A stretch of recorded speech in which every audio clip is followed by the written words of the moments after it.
alors que vous avez les mains nues. Mais nous sommes debout. Nous allons pousser pour qu'il nous rende notre dignité. Nous allons pousser pour que la libération de l'Afrique tout entière parte de la Côte d'Ivoire. C'est ça qui est la vérité. Pour les nouvelles générations africaines, qui n'ont connu ni la colonisation, ni la période de la guerre froide, Laurent Gbagbo devient le héros qui a résisté à la France. Laurent Gbagbo a dit non à la France, mais pas aux grandes sociétés françaises. Le troisième pont d'Abidjan, d'abord promis aux Chinois, reviendra finalement à l'entreprise Bouygues, qui gère déjà dans ce pays l'eau et l'électricité.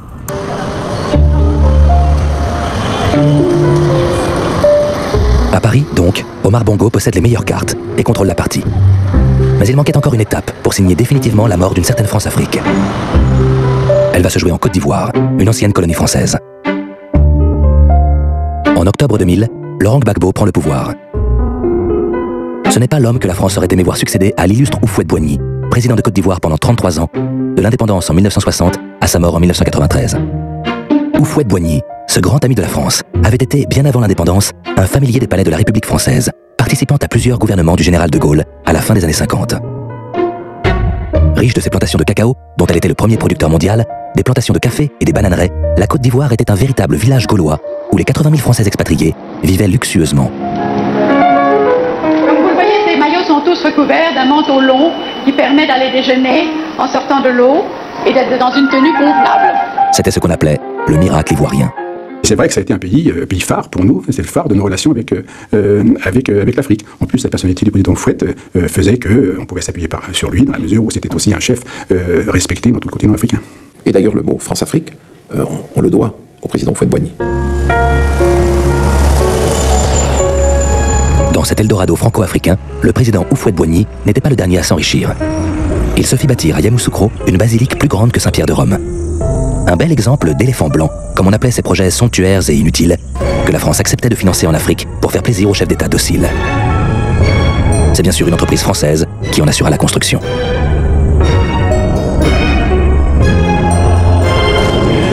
Mais à sa mort, le 7 décembre 1993, la France ne réussit pas à imposer son candidat à la succession.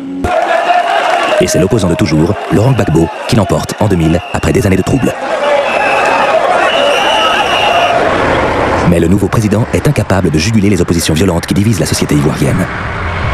Confronté à une rébellion dans le nord du pays, il fait appel à la France, qui lui refuse son soutien.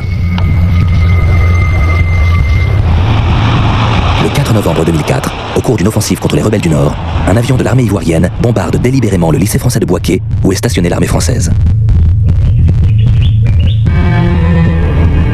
9 soldats français périssent dans le bombardement. La chasse aérienne française détruit au sol les quelques avions et hélicoptères de la flotte ivoirienne. C'est l'embrasement. Laurent Gbagbo encourage la jeunesse ivoirienne à descendre dans les rues d'Abidjan pour conspuer la France. Le 9 novembre 2004, après un face-à-face tendu de 48 heures devant l'hôtel Ivoire, où ont été regroupés les Européens, les militaires français ouvrent le feu sur la foule, faisant 67 morts et 1256 blessés. Durant toute la nuit, les hélicoptères de l'armée française tentent d'empêcher la foule des jeunes partisans de Laurent Gbagbo de franchir le pont qui relie le centre-ville à l'aéroport et à la base militaire française. Sous un déluge de feu où se mêlent balles réelles et balles traçantes, des centaines de jeunes Ivoiriens défient l'ancienne puissance coloniale au cri de « Abat la France, vive la Côte d'Ivoire indépendante ». Le symbole est ravageur. On tire sur vous alors que vous avez les mains nues. Mais nous sommes debout. Nous allons pousser pour qu'il nous rende notre dignité. Nous allons pousser pour qu'il nous rende notre indépendance. Nous allons pousser pour que la libération de l'Afrique tout entière parte de la Côte d'Ivoire. C'est ça qui est la vérité. Pour les nouvelles générations africaines, qui n'ont connu ni la colonisation, ni la période de la guerre froide, Laurent Gbagbo devient le héros qui a résisté à la France. Je pense que les événements de Côte d'Ivoire ont marqué l'apparition d'un nouveau type de dirigeant africain, beaucoup moins souple à l'égard de la France que pouvaient l'être les autres, ou beaucoup moins soucieux de garder de bonnes relations avec la France. Depuis ces événements, Laurent Gbagbo se maintient au pouvoir dans l'attente d'hypothétiques élections toujours retardées. L'enthousiasme des jeunes Ivoiriens qui l'avaient mobilisé contre la France est retombé. Dans les palais présidentiels, à l'abri de tout contrôle populaire, le grand jeu du partage du pouvoir a repris. Mais comme Denis Sassou Nguesso au Congo, comme Omar Bongo au Gabon, c'est désormais Laurent Gbagbo qui mène ce jeu, ce n'est plus la France. Pour les expatriés français qui avaient fait leur vie en Côte d'Ivoire et dont le nombre a déjà fortement diminué au fil des années, c'est la fin. Pour les grands groupes industriels, c'est autre chose. Laurent Gbagbo a dit non à la France, mais pas aux grandes sociétés françaises. Le troisième pont d'Abidjan, d'abord promis aux Chinois, reviendra finalement à l'entreprise Bouygues, qui gère déjà dans ce pays l'eau et l'électricité. On les appelle les BNB, Bouygues et Bolloré. Monsieur Vincent Bolloré. Le 3 avril 2008, Vincent Bolloré est décoré de l'Ordre national du mérite par le président Gbagbo. L'industriel français vient d'obtenir la concession du port d'Abidjan.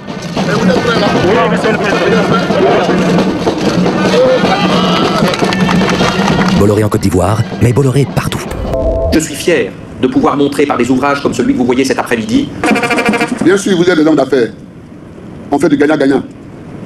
Win-win. Quand vous investissez, c'est parce que vous gagnez.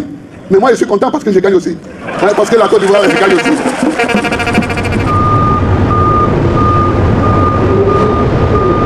Désormais, les capitaines d'industrie sont en prise directe avec des chefs d'État africains devenus rétifs aux ordres de Paris. Mais pour autant, Bouygues, Bolloré, Total, Areva, EDF continuent d'avoir besoin du soutien du pouvoir politique français pour mener leurs affaires en Afrique. C'est le rôle que jouera un ami personnel de Vincent Bolloré et de Martin Bouygues, qui en 2007 va ravir à la vieille garde gaulliste la présidence de la République française. Dans ce passage à l'ère sarkozienne, un homme dont on a déjà beaucoup parlé a joué un rôle important, Robert Bourgi. Pendant des années, il avait été le fidèle factotum en Afrique de Jacques Chirac et Dominique de Villepin. Convaincu que ce dernier n'avait aucune chance de gagner la présidentielle 2007, il va basculer avec armes, bagages et carnet d'adresses dans le camp de cette trahison. Robert Bourgi donne une version très personnelle. Un mélodrame qui se joue au fond du parc de l'hôtel Matignon. Dominique de Villepin, que je voyais régulièrement, me fait venir. Et là, au lieu d'être conduit par son officier de sécurité dans le bureau qu'il occupait à Matignon, on me conduit au pavillon de musique. On est alors en pleine bataille à l'UMP. Dominique de Villepin me dit Robert, il faudra plus qu'on se voit. Puis, mais pourquoi? Et il me dit, jusqu'aux futures élections présidentielles, il ne faut plus qu'on se voit, parce que vous comprenez, j'ai pas envie d'être mêlé à des affaires. Je lui dis, mais quelles affaires? Il me dit, non, vous savez, vous, le président Bongo, le président Sassou, ça sent le soufre. Lorsque je suis sorti du pavillon de musique, j'ai rendu compte au président Bongo, j'ai rendu compte au président Sassou, et vous savez, le tambour marche très vite là-bas. Au sein du syndicat des chefs d'État africains, ça marche très vite, ils se tiennent au courant de ce qui se passe en France.